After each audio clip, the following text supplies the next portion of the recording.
एक अच्छा पिता। आज के जमाने में सुनो, ना तो अच्छे पिता रह गए, ना तो अच्छे पुत्र रह गए, ना तो अच्छा पति बचा, ना तो अच्छी पत्नी बची। सब तरफ से अच्छी चीजें समाप्त होती चली गई। जैसे आजकल बाजार में सब्जियां मिलावटी आ रही हैं, इंजेक्शन वाली लौकी, रंग लगे बैगन, खान पान की चीजों में भी लोग मिलावट करने लग गए।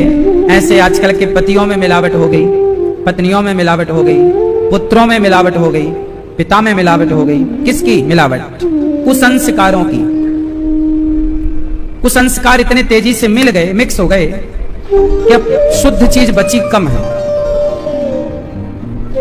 लेकिन आप लोग समझदार हैं तो आप चीजों को शुद्ध कर सकते हैं। आदर्श की स्थापना आप कीजिए, दूसरों पर न थोपिए कि वो करेगा, वो ना, वो क्यों करेगा,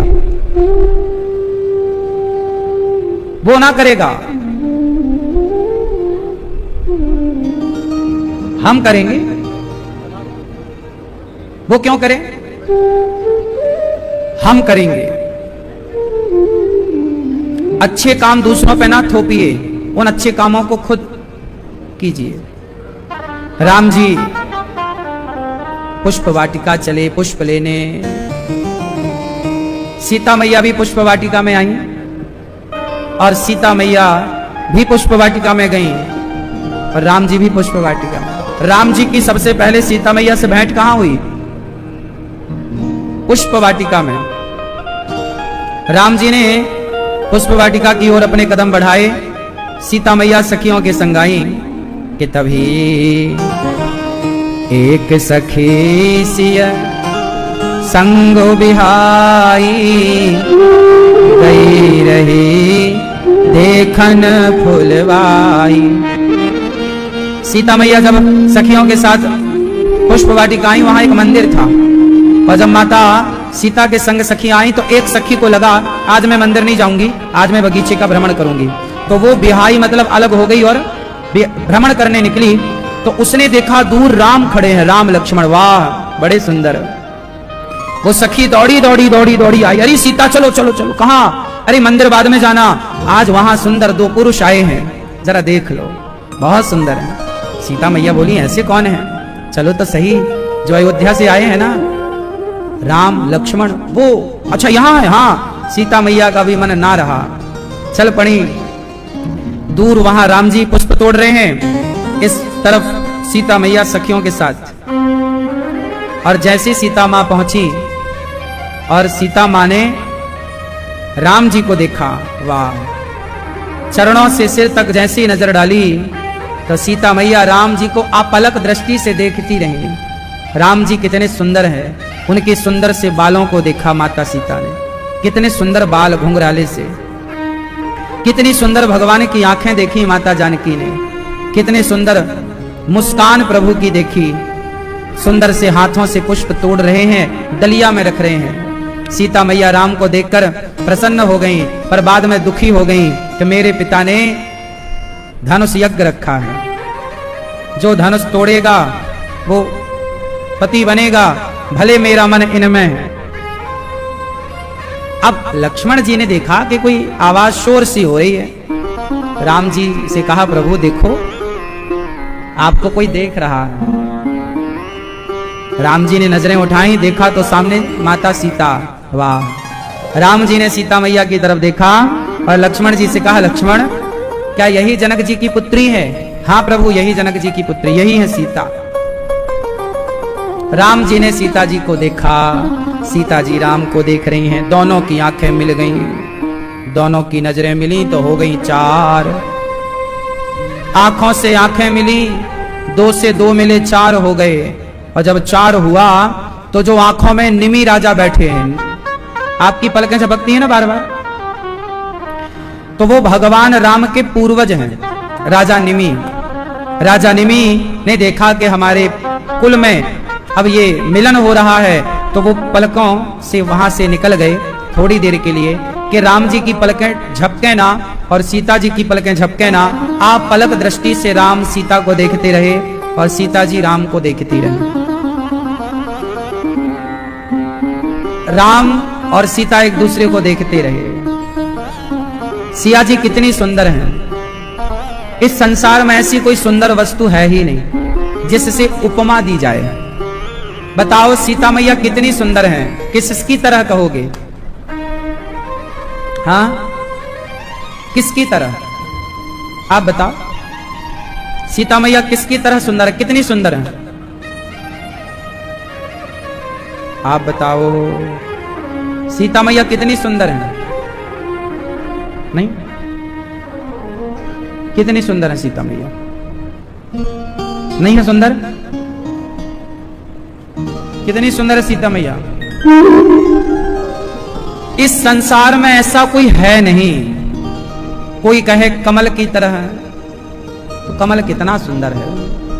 कोई कहे चांद की तरह सुंदर है। राम राम राम। चांद में तो धब्बा है, चांद में तो धब्बा है, तो चांद से भी उपमा नहीं हो सकती। सीता जी कितनी सुंदर हैं। सीता जी की तरह सुंदर हैं, कोई दूसरी उपमा नहीं हो सकती। राम जी कितने सुंदर हैं। राम जी की तरह सुंदर हैं, कोई दूसरी उपमा नहीं हो सकती।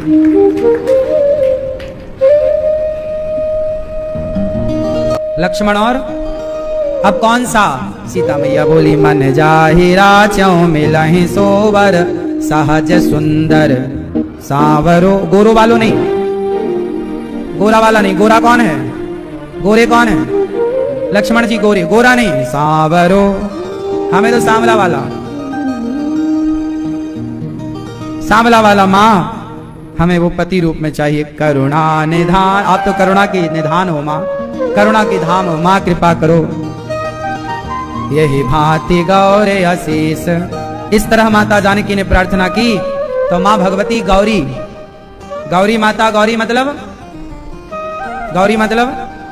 पार्वती। गौरी मतलब पार्वती भी होता है और गौरी मतलब राधा भी होता है। राधा जी का नाम भी गौरी है, इसलिए राधा जी के गौरी नाम से गौरी गोपाल नाम पड़ा, गौरी गोपाल। और गौरी पार्वती जी का भी नाम है। गौरी राधा जी के 1000 नाम हैं, उन 1000 नामों में एक नाम है गौरी। तो गौरी गोपाल और गौरी शंकर पार्वती जी का भी नाम। तो गौरी यही भांति गौरे असीस सुन सिया सही, सुन सिया सहित ही हर्षित वाली। तुलसी भवान ही पूज्य पुनि पुनि मुदित मन मंदिर चली। जान गई माता भगवती का भाव। माता जी ने माला पहना दिया सीता जी को, जाओ तुम्हारा वर पूरा होगा।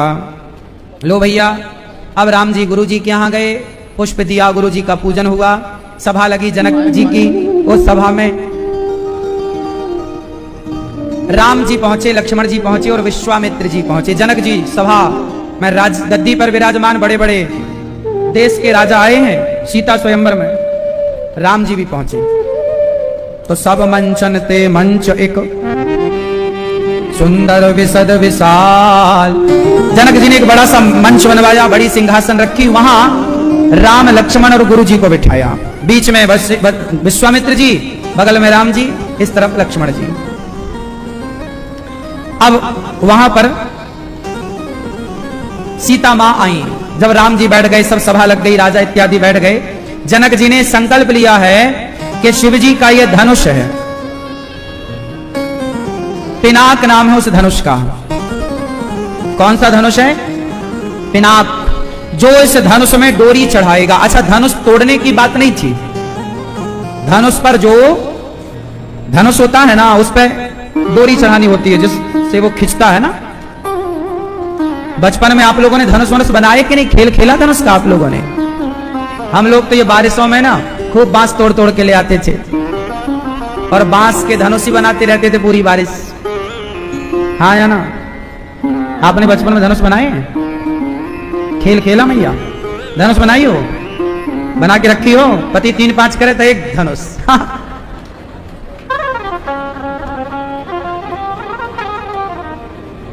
लाई हो बना के? रखा करो एक धनुष।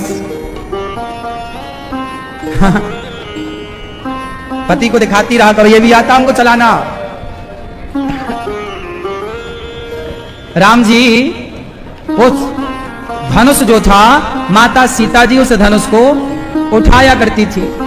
कहीं रख दें। जनक जी को लगा कि ये शंकर जी का धनुष है, इस धनुष पर डोरी सब नहीं चढ़ा सकते, जो चढ़ाएगा वही मेरी सीता से विवाह करेगा। तो बहुत सुंदर मंच बना, उसमें धनुष रखा गया। तब सीता मैया आई रंग भूमि जब सिया देखकर मोहित नहीं होती, और दूसरी तरफ कह रहे हैं कि सीता जी को देखकर सब मोहित हो गए। क्यों ऐसा?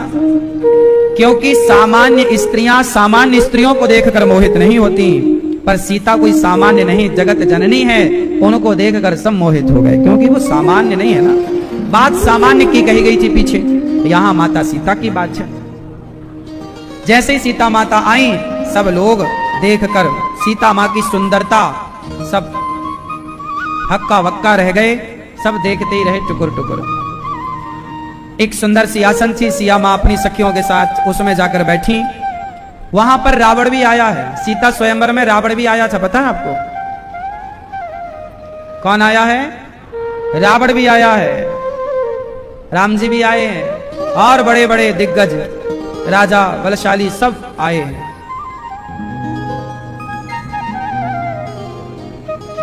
अब जनक के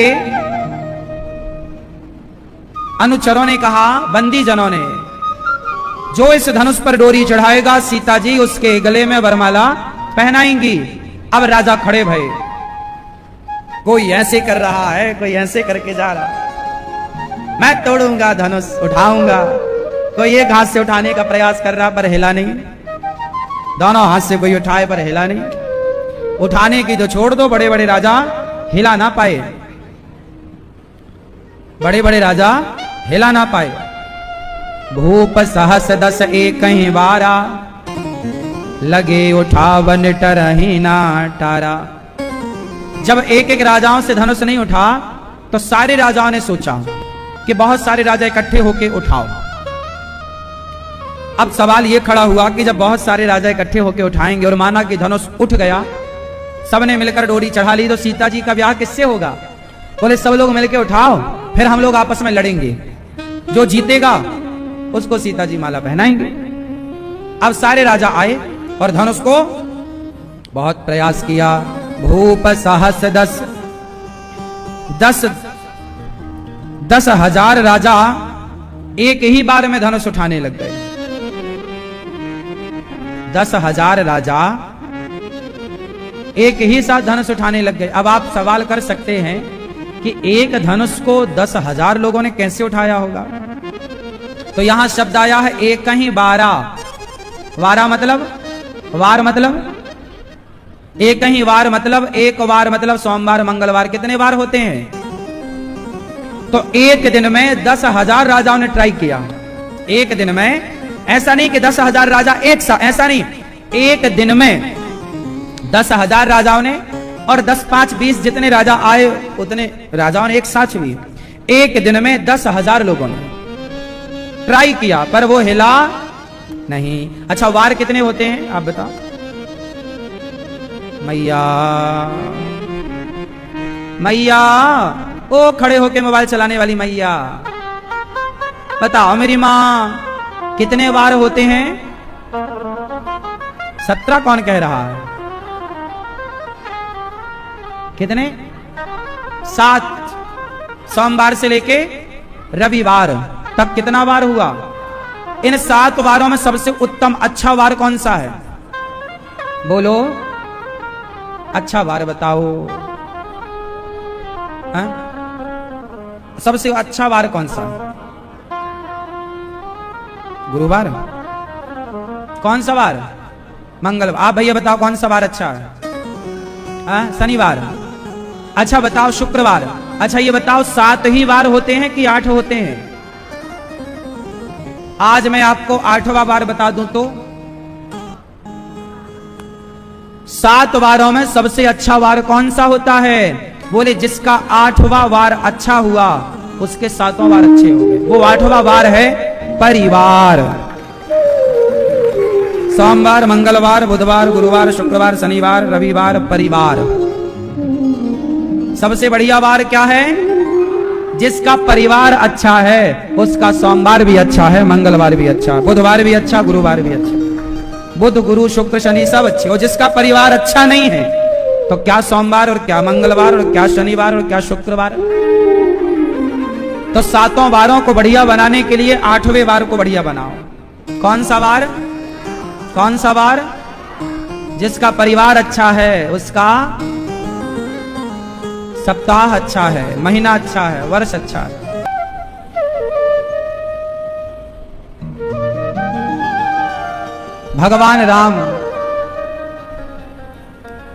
भगवान राम धनुष को तोड़ते हैं और धनुष को तोड़ करके वहीं धनुष को रख देते हैं। देवता जय जयकार करने लगे, पुष्पों की वृष्टि हो गई। और जैसे ही पुष्पों की वृष्टि हुई, किसी ने धनुष से कहा, देख धनुष, राम जी ने तुझे तोड़ दिया। धनुष बोला, कोई बात नहीं, हम टूट तो गए हैं पर सीता को राम से और राम को सीता से जोड़ करके टूटे हैं। सीता को राम से हमने जोड़ दिया। धनुष टूटा तो है, जोड़ करके। अच्छा, धनुष क्यों तोड़ा राम जी ने? राम जी के विवाह के पहले क्या टूटा? ये धनुष किसका प्रतीक है? आप बताओ, धनुष किसका प्रतीक है? अभिमान का। धनुष किसका प्रतीक है? तो राम जी आप सबको मैसेज दे रहे हैं कि विवाह करने के पहले अपना अभिमान त्याग दीजिएगा, तब रिश्ता चलेगा। यदि आपको यह अभिमान रहा कि मैं बड़ा हूं, मेरी पत्नी तो पांव की जूती है। आज कुछ पुरुष पत्नियों को पांव की जूती समझते हैं, वो अपने को बड़ा मानते हैं, पत्नी को पांव की जूती समझते हैं। जहां पत्नी को पांव की जूती समझा जाएगा वहां रिश्ते कैसे खुशहाल रहेंगे। राम जी ने कहा कि मैं बड़ा हूं, मैं ये अभिमान तोड़ करके मैं सिया से ब्याह करूंगा। तो राम जी ने अभिमान तोड़ दिया और पत्नी पांव की जूती नहीं, माथे की पगड़ी होती है, वो हमारा गौरव है, वो हमारी नाक है। उस नारी से ही हमारा यश और हमारी कीर्ति है। इसलिए नारियों को, स्त्रियों को पांव की जूती नहीं, माथे की पगड़ी समझना चाहिए। लेकिन समाज में ये मानसिकता आज भी है, स्त्रियों को पांव की जूती मानने की प्रथा आज भी है कई जगह, कुछ लोग मानते हैं इस बात को। राम जी ने विवाह करने के पहले क्या तोड़ा? धनुष मतलब अभिमान। तो आप लोग भी अपना विवाह करने के पहले अपना अभिमान तोड़िए। और ये बात केवल पुरुषों पे लागू नहीं है, स्त्रियों पे भी लागू है। स्त्रियों को भी तो अभिमान होता है, मैं बड़े बाप की बेटी हूं, 3-5 मत करना, मैं मायके के चली जाऊंगी, तुम देखते रहियो। जब तक लड़की को यह अभिमान रहेगा कि मेरी माँ है, मेरा बाप है, मेरे माँ बाप पैसे वाले हैं, मेरे भाई, तो रिश्ते माँ बाप से तो अब चलने नहीं है। रिश्ता तो अब पति से रखना है। माँ बाप से तो रिश्ता था ही, तो फिर आप विदा होके पति के पास क्यों आई हो? इसलिए आई हो कि अब आपका पति ही सब कुछ है, उसी से रिश्ता रखना है। माँ बाप को आपसे रिश्ता, हर बेटी अपने माँ बाप की लाडली होती है और होना भी चाहिए। लेकिन विवाह के बाद ना चीजें बदल जाती हैं। और सुनो, बदलाव के बिना चलेगा भी नहीं। सही है? विवाह के बाद जो लड़की अपने माँ बाप से कम मतलब रखती है वो अच्छी गृहस्थी चला पाती है। विवाह के बाद जो अपने माता पिता से ज्यादा अटैच रहती है वो गृहस्थी बढ़िया नहीं चला पाती। अब सीता मां, राम जी ने जब धनुष तोड़ा, सीता जी माला लेकर के आई। और माला लेकर जब आई, सीता तो थोड़ा छोटा था, राम जी कद में लंबे थे, बड़े थे। सीता जी इशारे से कह रही है, सरकार जरा सिर नीचे करो तो हम माला पहनाएं। राम जी ने कहा ना, ये सर झुकता नहीं है। लक्ष्मण जी बोले, प्रभु ये कोई युद्ध भूमि थोड़ी है। लक्ष्मण जी जाके राम के चरणों में गिर गए, बधाई हो प्रभु। तो लक्ष्मण जी को उठाने राम जी झुके, सिया जी ने माला पहनाया। बोलिए सियावर राम चंद्र की। राम जी का विवाह माता सिया से संपन्न हुआ। पर अभी बहुत सारा प्रोसेस बाकी है। क्या क्या बाकी है? अब पाती भेजी गई दशरथ जी के यहाँ। जनकपुर से एक व्यक्ति गया संदेशा लेकर। अब जब अयोध्या को सूचना मिली कि राम का विवाह सिया से तय हो गया है, धनुष भंग हो गया है, दशरथ जी ने सेना तैयार, चले बारात लेकर, है ना, बारात लेकर चले। और जब बारात लेकर पहुंचे तो रास्ते में ना लोग पूछ रहे हैं, भैया ये बारात किसकी जा रही है? बोले राम जी की। अरे बताओ दुल्हा कहां है? अब बारात तो थी पर दुल्हा नहीं था। एक लौती बारात है ये, जहां बारात तो थी पर दुल्हा पहले ही ससुराल में थे। लोग पूछे दुल्हा कहां है? तो सब परेशान हो गए, बता के दुल्हा ससुराल में। दशरथ जी ने कहा अच्छा जब एक काम करो, भरत जी को दुल्हा बना दो। तो भरत जी का श्रृंगार किया, रथ पे बिठाया। लोगों ने कहा दुल्हा कहां? बोलिए बैठिए। तो भरत जी को दुल्हा बना के जैसे जैसे बारात पहुंची, स्वागत सम्मान सत्कार हुआ। जब सबको भरत शत्रुघ्न जी को जनक जी ने देखा, उन्होंने कहा मेरी भी 4 छोरियां हैं, चचेरी इत्यादि, चाचा की, बड़े भैया की। सबसे विवाह संपन्न हुआ। राम जी का विवाह माता सीता से, भरत जी का विवाह माता मांडवी से, लक्ष्मण जी का विवाह माता उर्मिला से, शत्रुघ्न जी का विवाह माता श्रुतकीर्ति से। चारों भैयों का विवाह हुआ। सुंदर जब विवाह हुआ तो विवाह में लोग खूब बाराती नाच रहे हैं, गा रहे हैं, उत्सव मना रहे हैं, है ना। हाँ होता है। मैया, ओ पंचायती मैया, ध्यान दे दो मेरी माँ, बैठो मेरी माँ। लाल मैया बैठ जाओ, प्यारी मैया। राम जी का विवाह हुआ तो मंडप गाड़ा गया। विधि विधान से मंत्रोच्चार हुआ, मंत्रोच्चारण हुए, ब्राह्मण आए, विधि विधान से विवाह पढ़ा, विवाह हुआ। आजकल आप लोग विवाह विधि विधान से नहीं करते, फोटोग्राफी बहुत विधि विधान से आप लोग करते हैं। नाचना कूदना शराब पीना बहुत विधि विधान से होता है आपका। आजकल की शादियों में शराब का काउंटर अलग से दिखता है, हाँ या ना। बड़े पैसे वाले लोग अपनी बेटियों के ब्याह में शराब के भी काउंटर लगवाते हैं। मेहमान आए हैं, शराब। मांसाहारी मेहमानों के लिए बकरा मुर्गा का मांस भी उपलब्ध होता है। तुम बेटी का ब्याह कर रहे हो कि कसाई खाना खुलवाए हो? बेटी का ब्याह कर रहे हो कि शराब का ठेका खुलवाए हो? अब बताओ, बेटी का विवाह क्या है? क्यों विवाह क्या है? ओ भैया, विवाह क्या है? विवाह क्या है? क्या है? विवाह एक यज्ञ है। विवाह क्या है? विवाह क्या है? एक यज्ञ है। क्या है विवाह? यज्ञ है। विवाह भी एक यज्ञ है। आप किसी बेटी के ब्याह में जाते हो, मतलब आप एक यज्ञ में जा रहे हो। क्यों जी? आप कितने लोग बेटी के विवाह को यज्ञ मानते हैं? ये यज्ञ से कम है क्या? हाँ, ये यज्ञ है। मंडप के नीचे दुल्हा दुल्हन दोनों हवन करते हैं कि नहीं? उत्तर दो। उसी हवन कुंड के फेरे होते हैं, हाँ या ना। तो लड़का लड़की उस दिन से वो यज्ञ करने के अधिकारी होते हैं। एक नया संबंध जुड़ता है पति पत्नी का, और पहले संबंध में वो कहां से शुरुआत कर रहे हैं? अपनी गृहस्थी एक यज्ञ से। बेटी का विवाह एक यज्ञ, जो मंडप करता है वो मंडप क्या है? वो यज्ञशाला है एक प्रकार की। आजकल के तो आर्टिफिशियल मंडप करते हैं भाई। गांव में पहले तो शुद्ध जो विधान है वो मंडप गाड़ा जाता था। जिस लकड़ी का विधान है वो लकड़ी लाई जाती थी, हाँ या ना। पूरा विधि विधान से उसका छप्पर छाया जाता था, हरी हरी चीजों से, हाँ या ना। और वो मंडप के नीचे एक विवाह संपन्न होता था। बेटी का, तुम्हारी बेटी का तुम ब्याह करते हो ना, तो वो यज्ञ है। अब आप देखो, आप हिंदुओं की बुद्धि कितनी भ्रष्ट हो रही है कि आप यज्ञ में शराब की दुकान खुलवा देते हैं बारातियों के लिए, और आप क्या कहते हैं, मेहमान आओ मेरी बेटी को आशीर्वाद दो।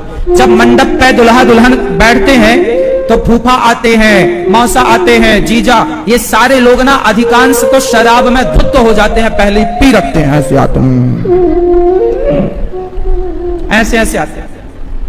अब सोचो कि ये शराब के नशे में जो धुत हैं, ये तुम्हारी बेटी को आशीर्वाद दे रहे हैं शराब के नशे। अब ये बताओ कि जब ये शराब के नशे में तुम्हारी बेटी को आशीर्वाद देंगे तो इनके आशीर्वाद से तुम्हारी बेटी का घर कितना अच्छा होगा। इन नालायक शराबियों के आशीर्वाद से बेटी के जीवन की शुरुआत क्यों करते हो? अरे किसी संत का, किसी उच्च ब्राह्मण का, श्रेष्ठ जनों का आशीर्वाद मिलना चाहिए। शराबियों का आशीर्वाद दिला रहे हो तुम अपनी बेटी को, शर्म नहीं आती तुम्हें? और ये गलती तुम्हारी है, तुमने तो बारातियों के लिए शराब की व्यवस्था करी है। और आजकल भैया ब्याह का मतलब ही शराब है। आज के जमाने में ब्याह कहां जा रहे हो, शादी में, मतलब वो पीना है उसको। शराब पिए बिना आजकल लोग शादियों में नहीं जाते, खासकर पुरुष वर्ग। अब तो फैशन में स्त्रियां भी सम्मिलित हो गई हैं, शादी ब्याह में स्त्रियां भी एक बोतल दवाई लेती हैं, सारी नहीं कुछ कुछ। हाँ या ना? स्त्रियों को भी शराब पीने का फैशन शुरू हो गया है मार्केट में कि नहीं? ये बात सही है कि गलत है? जोर से बोलो। सही है? पुरुषों की अलग पार्टी चलती है और स्त्रियों के लिए अलग आती है, महंगी महंगी वाली। वो भी अपना घूंघट डाल के एक पैक चढ़ा लेती है, फिर घूंघट डाल ऐसा करके एक पैक ही थोड़ा बनाइयो जरा ऐसा, एक पैक लिया और घूंघट डाला, एक पैक मारा। शादी सारे लोगों को समझाओ मेरी मां। विचार, यदि आप गलत रास्ते पर चल पड़े हैं तो सही राह पर चलना भी तो धर्म है। आप अपनी संस्कृति और अपने संस्कारों में वापस आओ। ये आपके संस्कार नहीं है कि आप शराब पी के किसी यज्ञ में सम्मिलित हो, वो भी विवाह के यज्ञ में। विवाह एक यज्ञ है। शादियां मर्यादित होनी चाहिए। शराब पीने वालों को जब शादी का कार्ड छपवाते हो तो नीचे मेंशन कर दिया करो कि कृपया शराब पीकर ना आए, और आओगे तो जूते पाओगे। लिखवाओ। और तो सुनो, आजकल तो दुल्हा भी शराब पी के आता है मंडप के नीचे। वो देखो, वो यज्ञ में सम्मिलित होने आया और पी के आया, वो खुद झूम रहा, झूम बराबर झूम, शराबी झूम बराबर। अब ये जो अपने आप को नहीं संभाल पा रहा है, ये तुम्हारी बेटी को क्या संभालेगा ब्याह के बाद? जो खुद को नहीं संभाल पा रहा है, वो तुम्हारी बिटिया को क्या संभालेगा? ऐसों से शादी करनी चाहिए।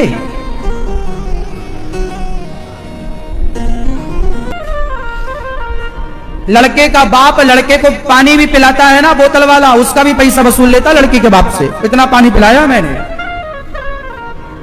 इतना दहेज, इतना दहेज। एक लड़की का ब्याह हुआ,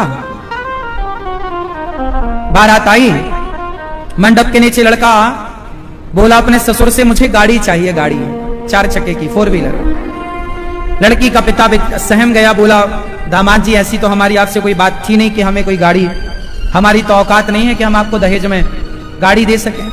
हमने 2 चक्के की गाड़ी की व्यवस्था कर रखी है, वो आपके लिए है। लड़का मचल गया, बोले नहीं मुझे तो 4 चक्के की चाहिए, 4 व्हीलर। लड़की का बाप है, मंडप के नीचे कन्यादान के समय लड़का जिद कर रहा है गाड़ी, वरना बोला मैं जा रहा हूं, मैं ब्याह नहीं करूंगा। अब बेचारा लड़की का बाप, लड़की वहां बैठी सब तमाशा देख रही है। लड़की का बाप बेचारा, उसके पास पैसे बहुत नहीं थे और लड़की एक ही थी, एक लड़का था, छोटा बच्चा था, एक लड़का था उसका, एक लड़की। तो बेटी का ब्याह था, पहला ब्याह उसके घर का। उसने अपने दोस्तों को किसी को लगाया होगा फोन, भैया हमें कुछ पैसे की जरूरत है। अब इतने जल्दी कौन भला देता? 10-20 हजार की बात होती तो अलग विषय था, वो गाड़ी तो लाखों की आनी थी। उस लड़की के बाप ने, बेचारे ने अपना घर गिरवी रख दिया और अपना घर गिरवी रखकर पैसा उठाया और उसने तुरंत गाड़ी बुलवाई। अब 10-12 लाख की जो गाड़ी आई होगी, गाड़ी ला करके उस लड़के को गिफ्ट की। चलो, लड़की का ब्याह हो गया, लड़की ससुराल चली गई। एक दिन वो लड़का अपने ससुराल की गाड़ी पर, दहेज की गाड़ी पर बैठकर अपनी पत्नी को बिठाकर कहीं घूमने निकला। बड़ी ओवर स्पीड गाड़ी चला रहा था। पत्नी बोली, आहिस्ता, धीरे चलो, धीरे चलो। वो नहीं माना, दहेज की गाड़ी चल रही है। सामने कोई मंदिर था तो एक भिखारी सड़क क्रॉस कर रहा था, अपाहिज, बैसाखी लेके, और ये गाड़ी अचानक सामने आ गई और गाड़ी के सामने अचानक वो भिखारी। अब इसने देखा भिखारी है, भिखारी पे गाड़ी चढ़ जाएगी, मर जाएगा। इसने ब्रेक पे पांव रखा, ब्रेक दबाया। बहुत तेज स्पीड पे गाड़ी थी, बहुत तेज थी। ब्रेक दबाया, गाड़ी घिसट गई और घिसटती हुई वो भिखारी के पास जाके बिल्कुल खड़ी हो गई। बाल बाल बच गया भिखारी। अब ये शहजादे को गुस्सा आई, क्यों रे, अंधे हो क्या? गाड़ी आ रही है सड़क में, इस तरह धीरे धीरे चल रहे हो, भीख मांगते रहते हो, काम धाम नहीं कर सकते, भिख मंगे कहीं के। अब ये भैया उस भिखारी पे बरस गया कि तुम भिखारियों के कारण अभी एक्सीडेंट हो जाता, क्या जरूरत है भीख मांगने की, कमा के खा नहीं सकते। तब वो लड़की उतर के आई और लड़की ने कहा अपने पति से, प्राणनाथ, ये अपाहिज है इसलिए भीख मांग रहा है, इसका पांव टूटा है इसलिए भीख मांग रहा है, इसकी मजबूरी है इसलिए भीख मांग रहा है। तुम्हारे तो पांव नहीं टूटे, फिर भी तो तुमने मंडप में गाड़ी की भीख मांगी हमारे पिता से। ये तो अपाहिज है, तुम तो अपाहिज नहीं थे, फिर भी तुमने भीख मांगी। क्या भिखारी केवल वो लोग हैं जो मंदिर के बाहर भीख मांग रहे हैं? क्या भिखारी वो नहीं है जो दहेज मांग रहे हैं? अरे मंदिर के बाहर बैठा यदि भिखारी है तो दहेज मांगने वाले भिख मंगे हैं, ये भिखारी नहीं है। कौन है ये? भिख मंगे। आप इतना दहेज मांगते हो, पैसों से रिश्ते नहीं बनते मेरी मां। एक लड़की आपका तब सम्मान करेगी जब आप अपनी मेहनत से उसे कमाकर खिलाओगे। वो लड़की तब प्रसन्न होगी जब आप अपनी कमाई की गाड़ी में उसे बिठाओगे। आप कैसे पुरुष हैं? दहेज की गाड़ी पे बैठे, वो गाड़ी तो ससुर जी की है, तुम तो ड्राइवर हो। स्वाभिमानी क्यों नहीं बनते? जीवन स्वाभिमान से जिया करो। एक अच्छी लड़की की तलाश करो, एक अच्छी लड़की से विवाह करो। धन तो आप में काबिलियत होगी तो कमा ही लोगे, दहेज मांगने की क्या जरूरत है? लड़की का बाप जो स्वेच्छा से देता है बढ़िया है। मेहनत करने वाले अच्छे होते हैं, मांगने वाले अच्छे नहीं होते। और मैं बहनों से भी कहूंगा कि आप भी अपने लिए एक ऐसा लड़का चुनिए जो भीख ना मांगता हो दहेज की। दहेज मांगने वालों से अपनी बेटी का ब्याह मत करो। आपने अपनी बेटी को पढ़ाया लिखाया है ना, तो कोई सामान्य परिवार का लड़का देख लो ना। तुम्हें भी तो आईएएस अफसर चाहिए होता है, बड़ी नौकरी वाला। तो वो नौकरी वाला जब आपको चाहिए तो वो भी कहता कि भाई जब हमसे ब्याह करना तो लाओ। आप अपनी बेटी को योग्य बनाओ। अच्छा ये बताओ, लड़की ज्यादा पढ़ी लिखी है तो अपने से कम पढ़े लिखे लड़के से ब्याह कर सकती है कि नहीं? बोलो बोलो, कर सकती है कि नहीं? पर लड़कियों की ये मानसिकता नहीं है। लड़कियां चाहती है मैं जितना पढ़ा पढ़ी हूं मेरे से ज्यादा पढ़ा लिखा हूं, जबकि लड़के लोगों की मानसिकता बिल्कुल अलग है। लड़के लोग यदि वो ज्यादा अच्छा एक बात बताएं, लड़के लोग पढ़े लिखे जो होते हैं ना, वो सामान्य घर की लड़कियों से विवाह करना पसंद करते हैं। पढ़े लिखे लोग। लेकिन लड़कियां पढ़ जाएं तो वो सामान्य घर के लड़के से ब्याह करने में हिचकिचाती हैं, जबकि लड़के पढ़ जाएं तो वो सामान्य घर की लड़की से ब्याह करके जीवन गुजार देंगे। लड़का और लड़की में ये दोष होता है। लड़का कमा कमा के सारी जिंदगी पत्नी को खिलाता है, कभी ताने नहीं मारता कि मैं तुम्हें खिला रहा हूं। पर लड़कियां कमाने लग जाएं तो पति को ताने मार मार के मार डालते, देखो हम तुम्हें कमा कमा के खवा रहे हैं, तुम तो निठल्ले हो, कुछ करते धरते थोड़ी हो। हाँ या ना?